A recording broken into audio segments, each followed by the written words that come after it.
This is the Mickey Miles and More podcast, your one-stop for information on Disney races, Disney vacations, Disney theme parks, and more. Now, here are your hosts for the Mickey Miles and More podcast, Michelle Scribner-McLean, Chris Eliopoulos, and Mike Scopa. Welcome back, Mickey Milers, or should we say welcome home. I'm your host, Chris Eliopoulos. Welcome to another episode of the Welcome Home series.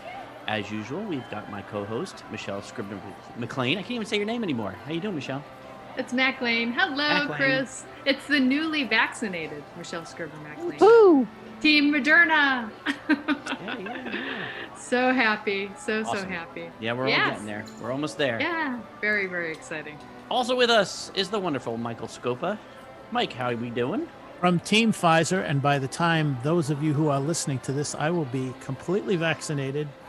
Thank you very much. Excellent. Tomorrow. Woo! Oh, that's great. The sun will come up tomorrow. Anyway. And especially today, we have internationally renowned Disney expert, Deb Wills. Welcome to the show, Deb. Thank you for having me back, and I am fully vaxxed. Yay! Yay! We love that. What a relief that was. I can only imagine. I after the first one, I was feeling relieved, but I can't imagine having both. It's got to be a sense of relief knowing that you're. It was huge. All the weight's gone from my shoulders. It was just incredible. I got teary for the first one. Mm-hmm. Really. Yeah. Oh yeah, yeah. It was like hugely significant. And can you imagine us having this conversation a year ago? Like we're all celebrating a vaccination. A vaccination! I got the flu shot. I'm set. I know. So, Deb, even though you have received your second vaccination, are you still doing the safety things? Oh yeah. Be careful. Yeah. Yes. Still doing the wear a mask. Still doing the socially distancing. Still doing not trying to be with a lot of people in a small space. We are being cautiously okay. Like I've been to Disney, but I haven't gone inside any of the buildings or any of the attractions. That's just me. Okay. I was very neurotic. I still carry my Clorox wipes with me. In fact, we were at Disney Springs yesterday for lunch, and they were kind of laughing at me. Not really, but kind of, because it was time to go to the restroom, and I pulled my Clorox wipes out of my bag, and there like a we go. big canister of them? No, I don't keep a canister, but they're in a Ziploc bag. Good for you. I'm very, very cautious. And I think it's all about comfort level. With pre-existing conditions, it would be really bad for me if I got it. And that's not really how I want to end up the rest of my life. So I'm really cautious. That's the best way to put it. I say smart. You say cautious. That's Yeah. smart. Good We're for you. going to go into some of the specifics in terms with Michael with the percentages of stuff, but I figure since we're already here, so Deb, you've been to the parks. Can you give us any kind of report on how you felt in the parks? Did you feel nervous, scared? Were you feeling comfortable? Was the process easy, or was it a little unnerving? Well, I went to 2 parks. I've been in Epcot twice, and I went to Animal Kingdom once. Well, actually, I've been to Animal Kingdom twice. Animal Kingdom, I think because of the way it's laid out, it feels more congested. I don't know if that's true or not, but it just feels like people are closer, even though I don't think they're trying to be closer. I actually ran in to get my annual pass holder magnet. So it was beeline, from the front of the park over to Dino Land. I felt like I was swimming upstream because everyone was leaving there and I'm going in. And I wasn't sure the cast member was very cognizant of things she may or may not be able to do because she just didn't seem that way. So when she handed me back my driver's license, I took my wipe and I went all over it. But anyway, that's just me. So Epcot, I've been in twice, and both times Future World Showcase is just amazing. They do let you in a good half hour prior to the official park opening. One time I went in through International Gateway, and it was lovely because I walked all around. There wasn't anybody there until I got to Mexico. Mexico, always because of the margarita stand or tequila, whatever it is they've got over there. There's usually some people there. I didn't get in any food lines. They seem to be okay in terms of distancing and things like that. When I got to Future World, it was more congested. Again, I think it's because they had so many walls up that everybody is confined in a much smaller space. But I felt okay, and enough to go back a second time. So it's all right. I will tell you that you can definitely tell it's spring break. First way a Floridian can tell is by going to the grocery store, because when you go in and there's 5 people straight across the aisle and they're not letting you buy, that's usually tourists. Doesn't matter where they're from, what country, what state, that's what they do. And I guess I used to do that too a long time ago. But then we were at Disney Springs yesterday, and there was, maybe we waited 10 minutes, if that, but there was quite a long line of people waiting to get their temperature checked. And, everybody seemed to be doing socially distant stuff, so that was okay. And we went to Terra Luna, and they were very, very cautious about everything. I was very impressed. So you felt secure. You felt pretty good that they were keeping on top of things. I think it depends on where it is you are. Right. We were at a different restaurant last week on Disney property, and wasn't quite, the servers were all good, but I wasn't sure. But I was glad I was fully vaxxed. And again, Linda says, just calm down. You've had your vaccine. You're all fine. That's just me. What can I say? So again, it's comfort level. I have not been in the Magic Kingdom because it seems like it's more crowded. And the studios, everybody talks about how nuts it is there. So there's no reason for me to be there. Michelle? Yeah, so we have to remember, too, that even though you're fully vaccinated, you could be carrying the disease. I always think of the Typhoid Mary story, one of my favorite stories to tell my students. So, the 3 of us have talked a lot, Deb, about just in our states. New Hampshire's such a little state, but even going to the supermarket with people going down the wrong way and stuff like that. So I'm wondering what the flow of the parks is, because when you were talking about Animal Kingdom, there's that bottleneck when you go in, when you're crossing the bridge. Do they have it set up so it flows a certain way so that everybody to the right is going in a certain direction, and then you're kind of circling around, or is that impossible? I don't think so. Yeah, okay. And then my second question is, if you stop to look at an animal, does somebody come right close to you? Because I've done my not so passive aggressive stare. Somebody's going down the wrong aisle in the supermarket. I can imagine if I'm looking at an animal and somebody's right on top of me, how I would feel. I would probably just walk away. Well, in Florida, they got rid of the go this way on the aisles in the grocery stores. It feels like a couple months ago already. I mean, Wow. there's none of that. But they have to wear masks. And I'm more afraid of somebody coming in who's an anti-mask person and having a fit than I am really anything else. For the most part, people seem to be respectful. There was no flow in Epcot or Animal Kingdom. I don't know. Like I said in the beginning, it's really your comfort level. And Linda would be more adventurous than I am, but she just got her park ticket back. She had canceled it, and they let her get it back at Disney Springs yesterday, so that's good. Tables in Wonderland is long gone. They just want that thing canceled and gone. But it's interesting, you can still give it at a restaurant, and it's their discretion what they do with it. Like at Terra Luna, our server took it. Other places, they haven't. So just kind of played dumb. What are you thinking, Michael? Any questions you have? Yeah, I have 2 things. So, Deb, these are sort of related. I was wondering if you could comment on what you would guess would be the capacity in the parks right now. And also, I wanted to get your opinion on if the unavailability, we can get to the numbers later, the unavailability of certain guest experiences, attractions, or restaurants in the parks, as well as the lack of fast pass, the fast pass option, if that has created a problem with social distancing. For instance, are the queues longer because, number one, you don't have the fast pass line. Number two, you also have to be so far apart from guests. So I'm just wondering if you have any thoughts or observations on that.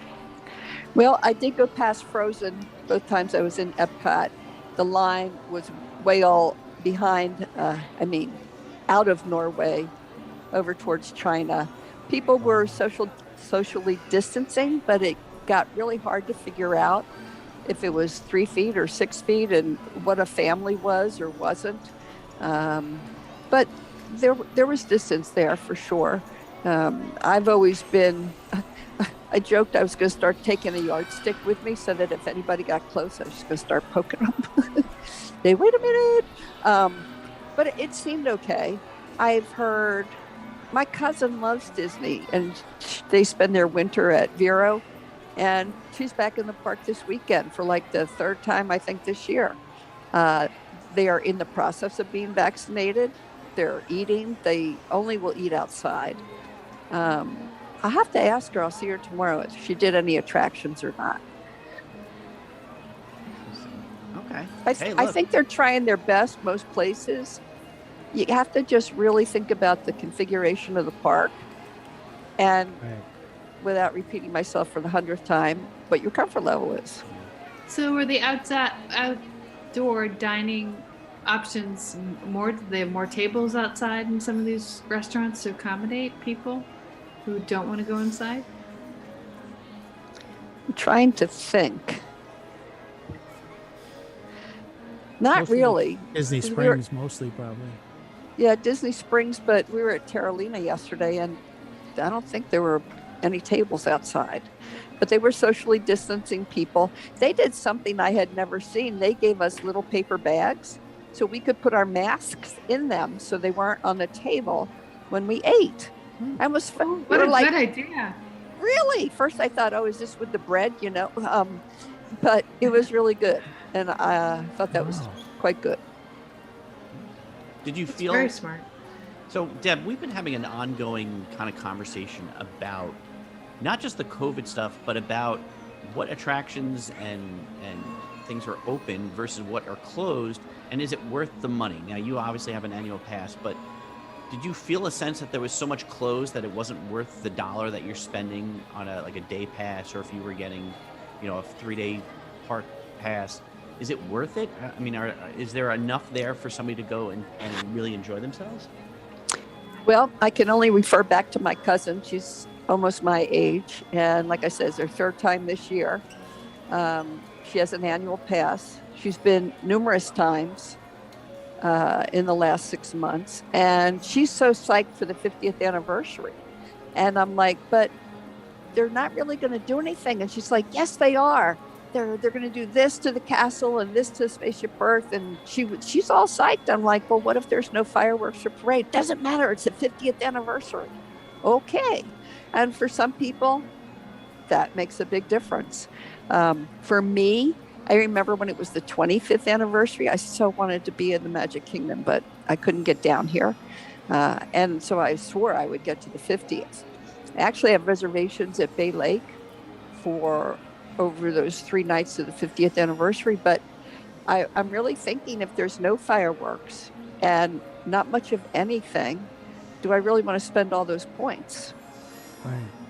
That's so the big question. It's an individual thing. My cousin, she's ready. She's renting points. She's going crazy. I'm not so sure. Right. Yeah, I think that's a personal thing. But speaking of which, so Mike, why don't we go to some of the numbers? Tell me how many, what percentage of the guest experiences are down? So it hasn't changed from last week, Chris. It's about, right now, there are approximately 59% of what is termed guest experiences are temporarily unavailable. And I think it's important for me to give you an example of what I mean by guest experience. So we'll take a few from each park. So for instance, in the Magic Kingdom, You're not going to see Casey's Corner Pianist. He's not going to be playing. You're not going to see things like that Main Street Trolley Show. You're not going to see that hoedown happening outside of Country Bear. You're not going to see you're not going to see characters. I should qualify that. You're not going to have character meet and greet as much. There's things like, oh my goodness, like meeting Ariel in Ariel's grotto, unavailable. Gaston. There's a whole bunch of things like that. Obviously, there's no parade, there's no fireworks, there's no Once Upon a Time, which is a fireworks thing. So there's a lot of things that are not available in the Magic Kingdom. And the Magic Kingdom really is hurting because of that. If you go to if they're doing, I'm sorry, are they doing a light show on the castle? Do you know? I don't know, Deb. I know that they were putting those shimmering lights up. And from what I understand, those are going to be permanent. I know they're going to be permanent on Spaceship Earth, but as far as, let me see what it says about fireworks. Nighttime spectaculars. They list as the nighttime spectaculars, the Move It, Shake It, Mosket Dance, Street Party, unavailable. Festival of Fantasy Parade, unavailable. Happily Ever After fireworks, unavailable. Once Upon a Time, unavailable. So they do have the electrical water pageant, which is really not in the Magic Kingdom, it's outside. But a lot of the things that would normally draw people to the Magic Kingdom, they're just not available. So, but they're holding steady. I haven't seen anything that would indicate a timetable as to when things would happen, if they would happen. But it's obvious that a lot of the things that are not available right now deal with, I would say, social non-distancing. And that's the whole idea. When you go to Epcot... But those are like guest experiences, like, right? Most of the attractions are open, right? Are there any major attractions not available? In the Magic Kingdom... Right? I mean, obviously they're putting up the plexiglass and they're trying to do a lot of protecting, but I mean, it's a kind of a misnomer, right? Because you're talking about guest experiences. They're not saying all the attractions are down. You're just saying, like, you're not going to be able to go take a picture with Mickey, or you're not going to be able to, I don't know, take a picture with somebody or something. But as far as I know, I mean, obviously the Tomorrowland Transit Authority is closed because they're doing a refurbishing and a few other things, but I don't know of any attractions which are closed. I think that they're just being very careful when they see people, for instance, in the boats at Pirates, and I don't know what they're doing at Country Bear. That would be one that I would question. How do you sit people in there? But it just seems like, the big ticket items are obviously the parades, the character meet and greet, and the fireworks. And if you don't have that, then you're really paying a lot for your money. I think Michelle has a question. I do. I have a question for Deb. So, Mike's talking about all these attractions, and I know you've said repeatedly, and I absolutely agree, it depends on your comfort level, but I was wondering if you could share why you haven't been on any attractions, because I'm just having a vision now, Deb, of you going into a doom buggy with your Clorox wipes as you're trying to get on it before the thing closes on you, and wiping up the seat and wiping up the bar and everything.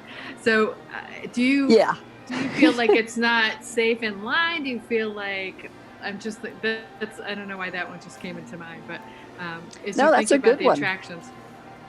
What's stopping you? It's my own anxiousness and being close to people in a confined indoor space. I don't know which of the attractions you can get in, like Country Bear, and of course Hall of the Presidents is closed.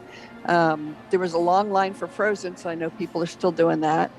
I have not even inquired if things like the 360 movies in Epcot are on or not. I know Lion King has not started back, but they're hoping to at some point. A lot of it's going to depend on how many cast members they want to dedicate to social distancing and what they're going to do. Because I think if you go in a theater, like it's tough to be a bug.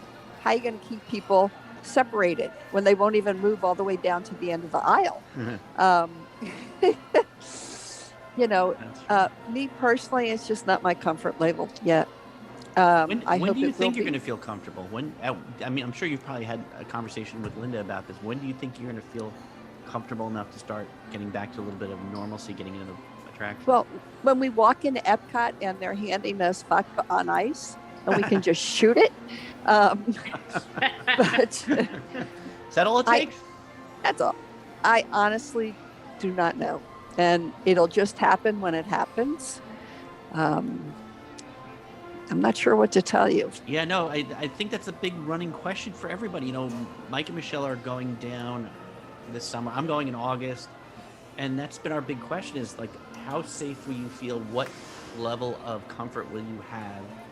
Now, you've already felt comfortable enough to go and visit some parks, but getting the full experience is like a whole other story. Some people, like you said, are so comfortable. They even during the worst of this, they're running into the parks and going crazy. Exactly. Exactly.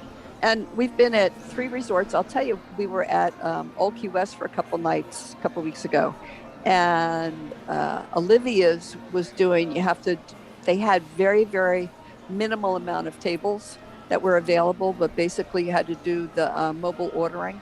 And that's what a lot of the sit-down places are doing, was mobile ordering, and then you just go pick it up and then you leave. But they had people walking around, that boardwalk area at Old Key West, behind Olivia's and Goods to Go, facing the water where you would pick up the boats. They had people walking around, making sure people had masks on. So I thought that was good.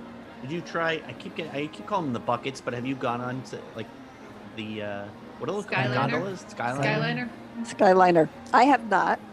I thought about that because I've talked to people who have. They're being really good about only one party or one person can go on the Skyliner bucket.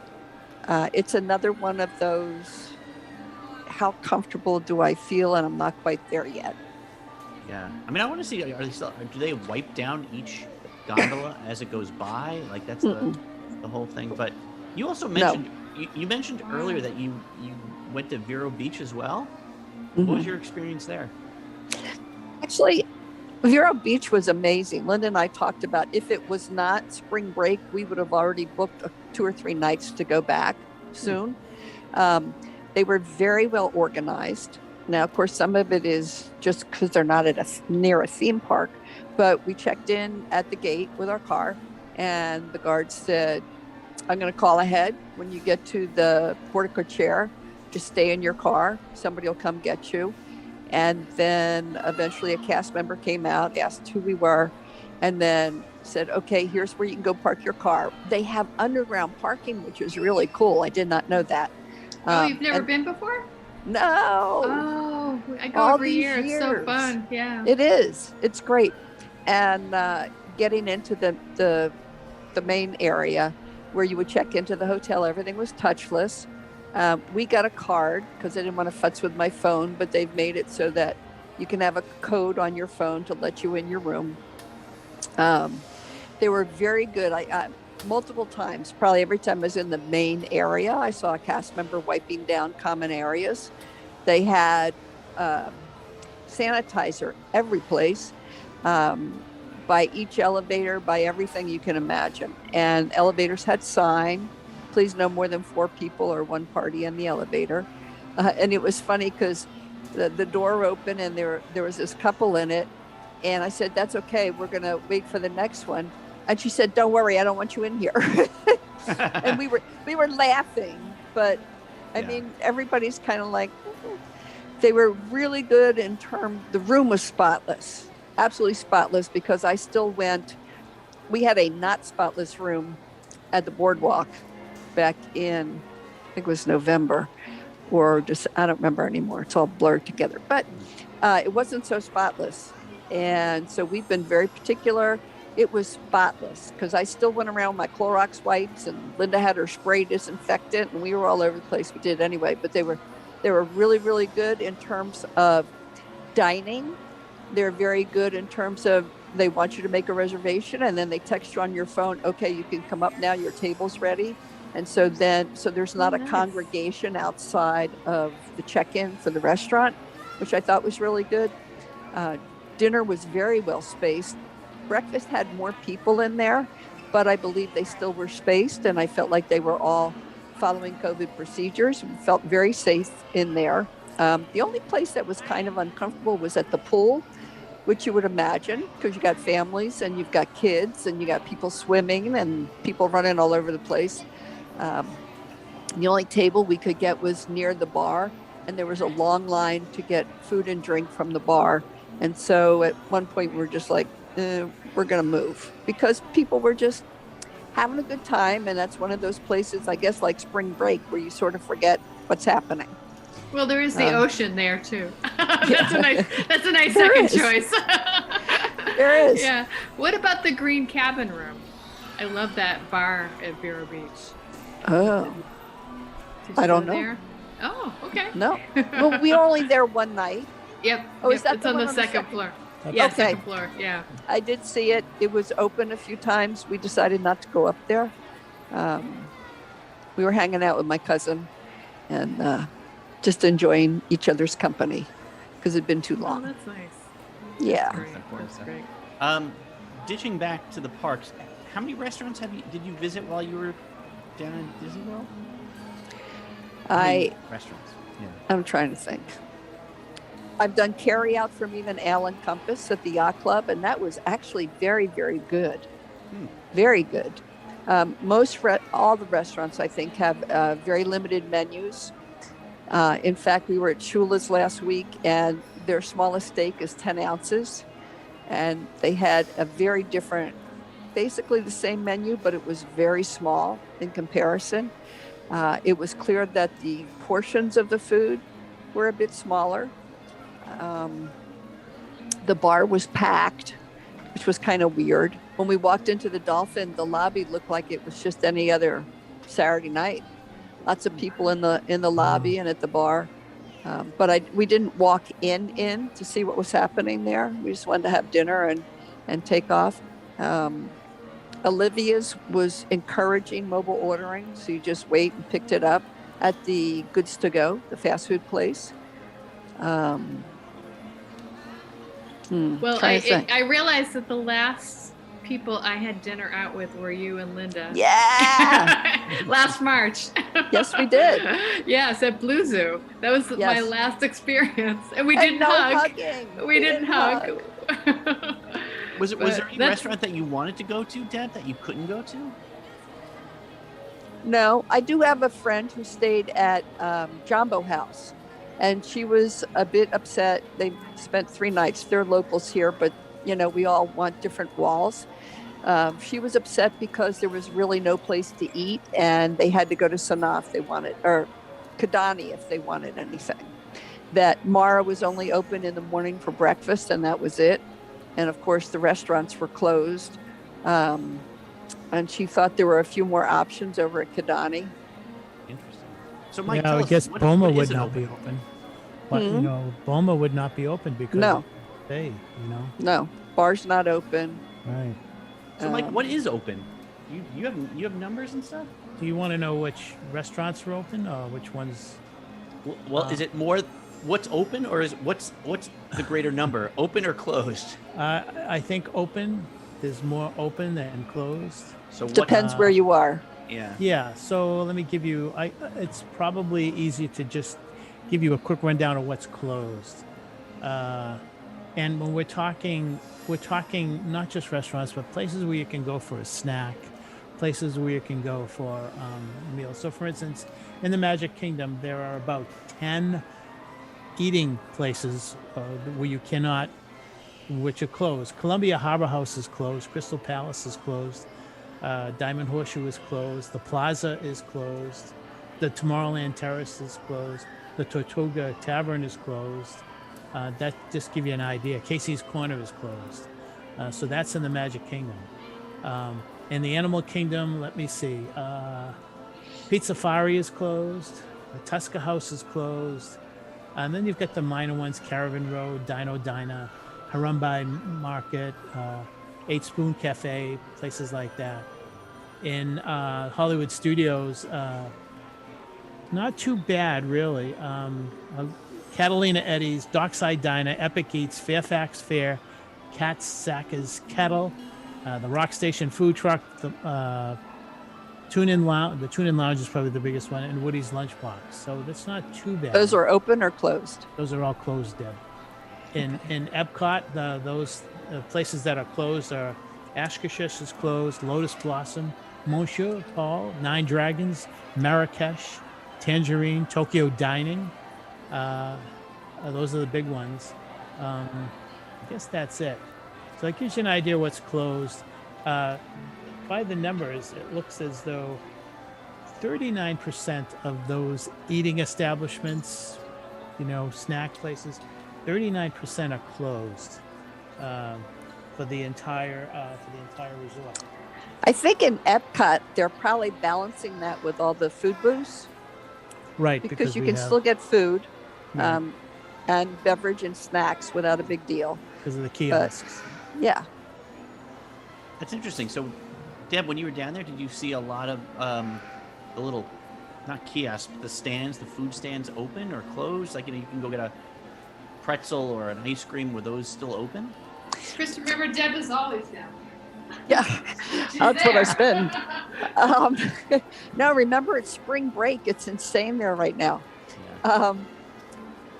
It's interesting you say that because I don't think the non-dedicated festival booths were open. It seemed to be the festival booths that were open for the most part, because I'm thinking now, usually there's a little bar in front of Italy. I went to Prosecco, and they didn't have that there. I had to go all the way inside, not inside the restaurant, but there was only one place they were serving beverages like that. The Grey Goose slushy place was open. I suppose, what else? I don't know, but it is odd, plus I made sure I had snacks with me and I had plenty of water. It's a whole different experience. And again, it's what you're looking for. I don't think my cousin has been on any rides, although they are going to try and get on Rise of Resistance tomorrow because they haven't seen it yet. But so Deb, one of the things that we've talked about in previous podcasts is, would you recommend a family who has never been to Walt Disney World to go now, or should they wait? Because we all know what it's like when everything's open and fireworks and parades and all that stuff. Do you think it's worth the money? They don't have a budget issue and they just want to get away. I don't see anything wrong with it. If it's their once in a lifetime, probably won't ever be able to afford going back, I would suggest that they hang on and wait a little bit.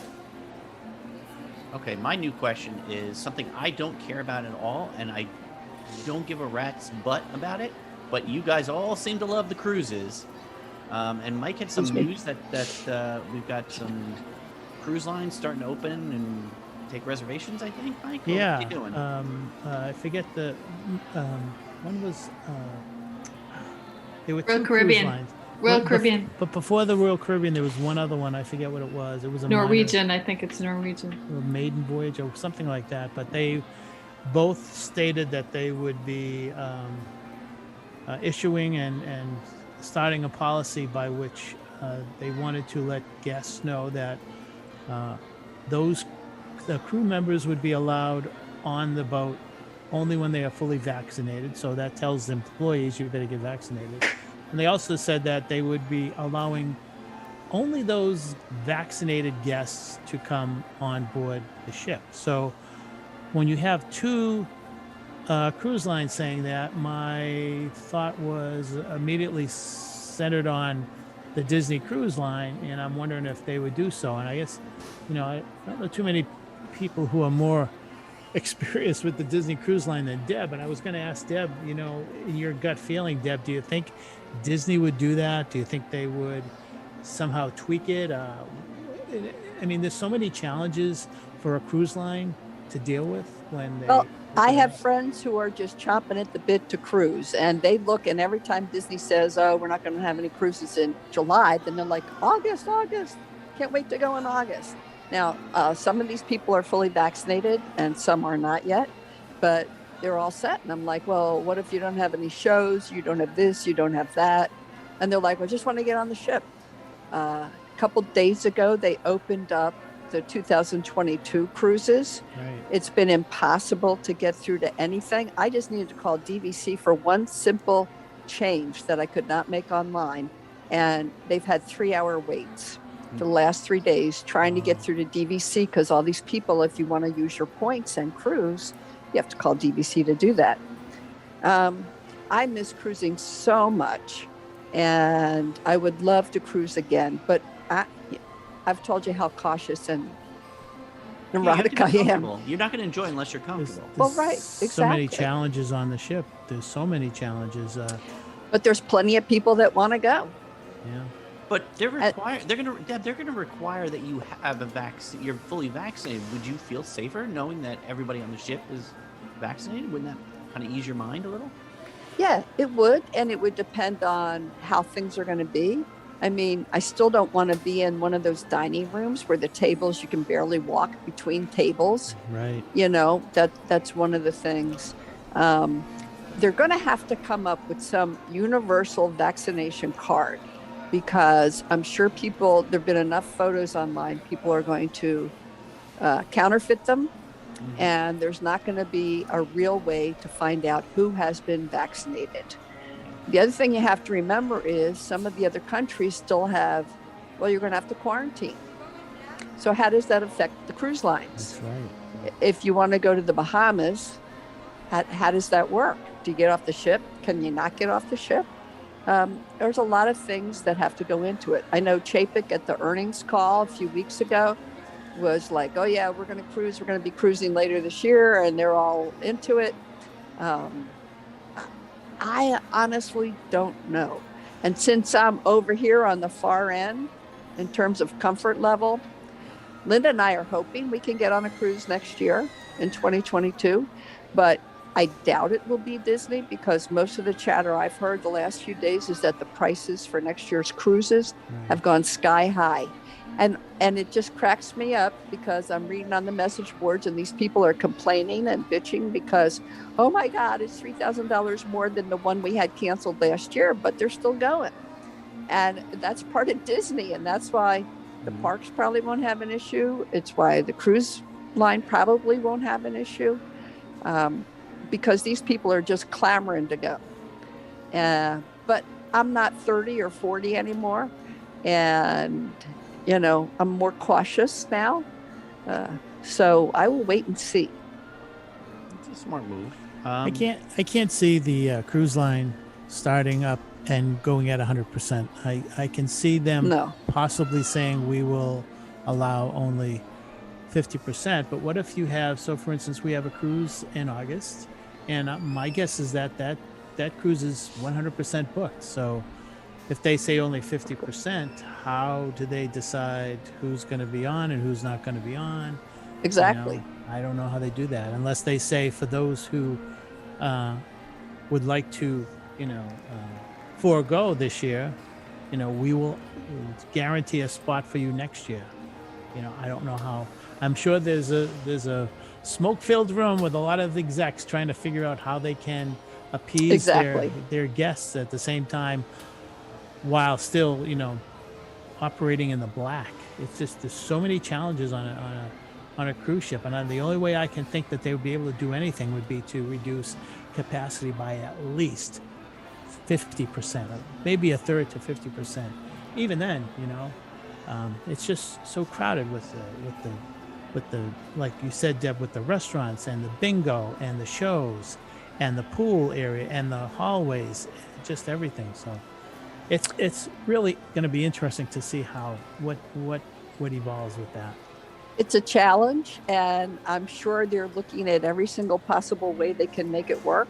I think there's cruises in Asia, that are happening now, and maybe some other cruises, the Caribbean or Bahamas, but not anything in the United States. And it's just going to be interesting to see how it all unveils. And I know Disney will try and be as safe as they can be. So they're still saying that the Wish is coming out next year, and I'm sure that'll book up immediately once it's available.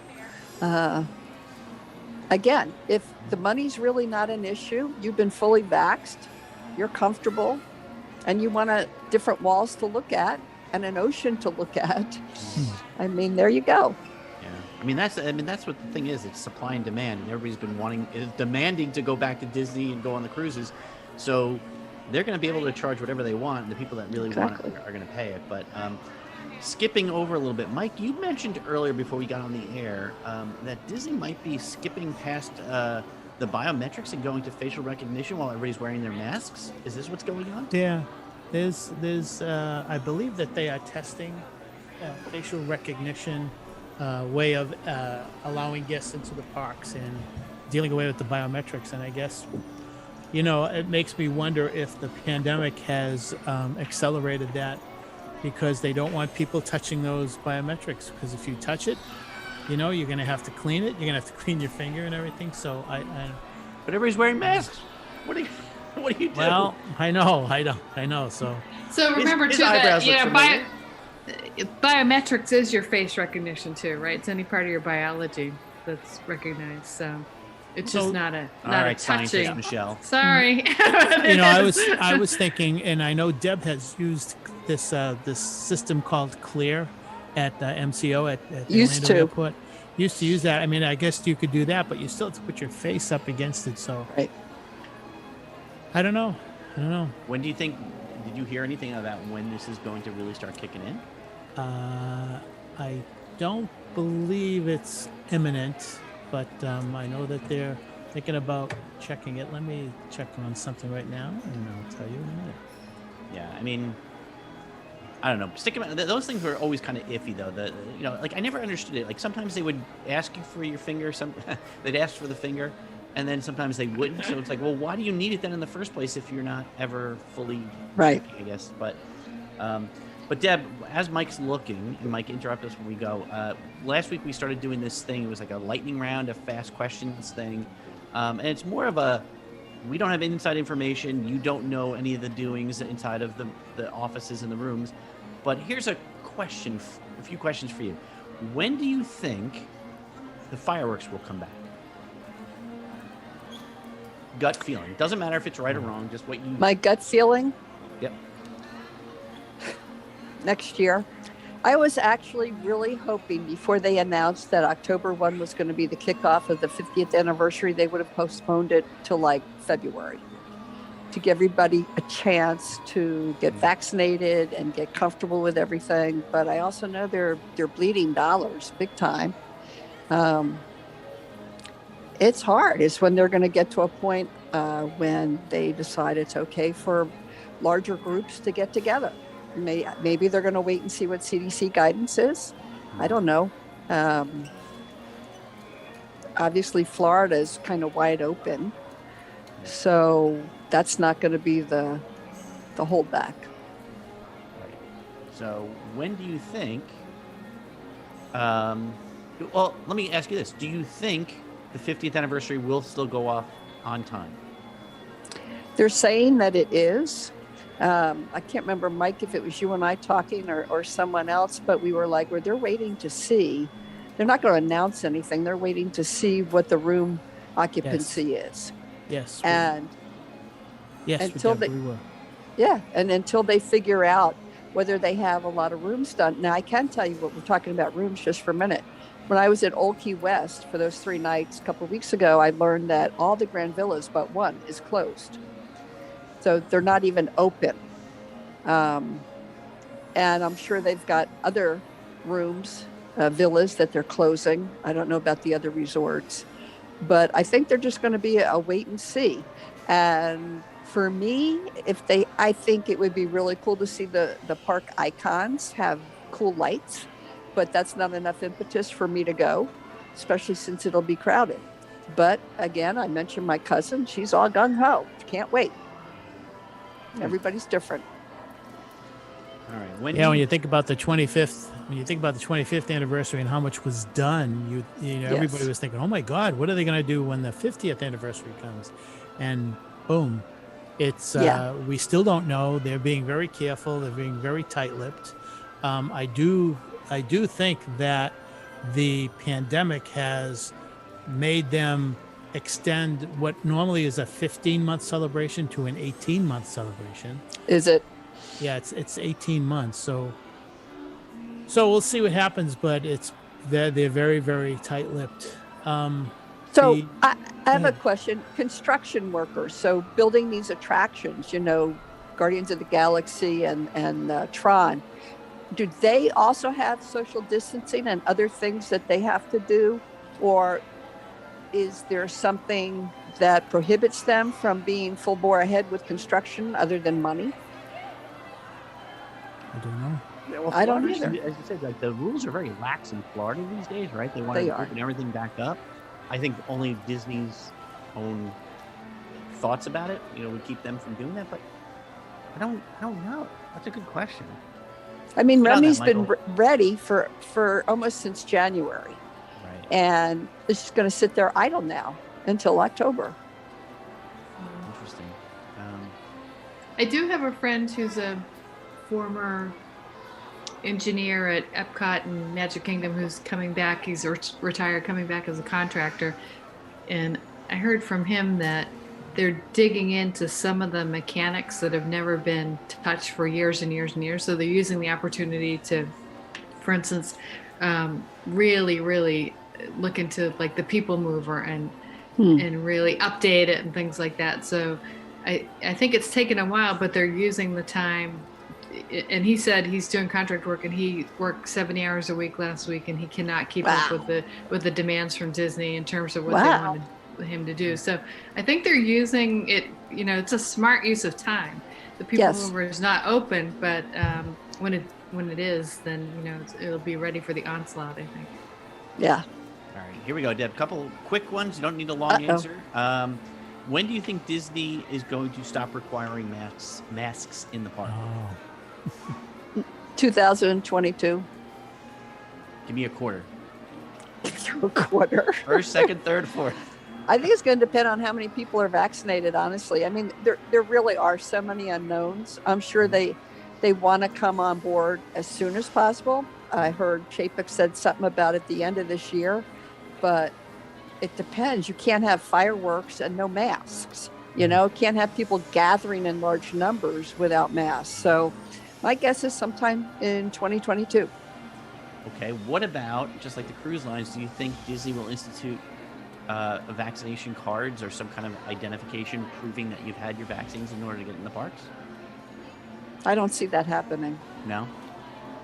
No. And finally, before we let you go, as I'm interrogating you like a witness on the stand. And I have another question too for Deb. No, I'll give you the last one, Michelle. When do you think in total, like the restaurants will all be open, the hotels will be open, the parks will be running normally? When do you think Disney World will be fully back up and running? Obviously, you're going to say next year, but do you think towards the end of next year, beginning of next year?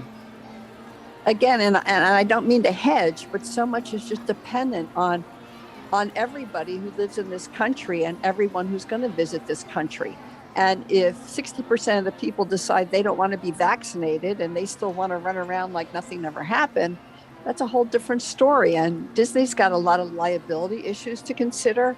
I'm surprised that cast members aren't able to.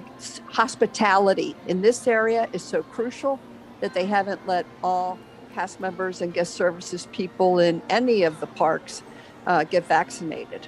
Right. Wow. Well, I know Mike has something on facial recognition. I just want to ask, because I'm going this summer, what is it like wearing a mask in Florida at the parks? It's hard when it's hot.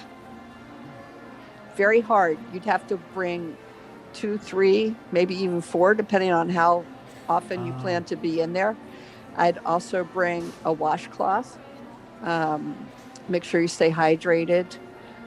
It's not going to be easy, but people do it. Neighbors of mine are in the parks, several times a week, and they carry multiple masks with them. Wow. That doesn't sound very magical to me. All right, give us the scoop, Michael. So they began testing facial recognition on Wednesday, March 24th. Oh, wow. And so so it's recently they started testing it, and they're testing it only at the main entrance of the Magic Kingdom. It's a touchless system, and the whole idea here is that they're aiming to eliminate the fingerprint scanners. The test, it's optional. Not everybody has to do it, but for those people who like to try it, they have a facial recognition test. I believe it's on the left side as you walk towards the Magic Kingdom. Now it says that it's going to be available for the next 30 days through April 23rd. So Deb, if you want to try it, you can try it. Still spring break, honey. Yeah. So this is interesting. So they have these scanners mounted on top of where you put your finger and everything, and they ask guests to remove hats and glasses. The masks are to remain in place. They said that okay, here's the official spiel from Disney. It says, at Walt Disney World Resort, we're always looking for innovative and convenient ways to improve our guest experience, especially as we navigate the impact of COVID-19. With the future in mind and the shift in focus to a more touchless experience, we're conducting a limited 30-day test using facial recognition. Facial recognition technology. The technology we're testing captures an image of a guest's face and converts it into a unique number, which is then associated with the form of admission being used for park entry. So my assumption would be for us, it would be annual. For those of us with annual passes, they would attach it to our annual pass. Participation is optional. Children under the age of 18 who wish to participate may do so with the consent and in the presence of a parent or guardian. So when they talk about, they have a facial recognition technology test lane, remove accessories but keep your face covered in place. Your face covering must remain on at all times. You face the camera, the whole deal. So it looks like they're going to be trying it. I don't know what would be, they don't talk about what would be what their I don't know what you want to call it, what they think would be a success, what would be a failure. I don't know what they're looking for. Like the efficacy? The efficacy? Yeah, efficacy. That's a good word, Michelle. So they're going to see how it's going to work. They said they will not share, they have this thing, we will not share images and unique numbers captured for this test with third parties. So it'll be interesting to see what happens. But here's the interesting thing. You keep the mask on. So maybe they're taking your iris or whatever, the clear system, perhaps. I don't know. Interesting. So we'll see. They must have thousands of points on your face to kind of, just like our phones, like my iPhone can read my face even if I'm wearing glasses. So right, but not a mask. No, definitely not a mask. So. Well, I think that's all the time we have for tonight. So I just wanted to say thank you, Deb, and I hope you'll come back and visit us soon. Would love to come back and visit with you soon. Maybe one of these days in person. Thanks for having me. Yeah, we got to go do dinner when we get down there.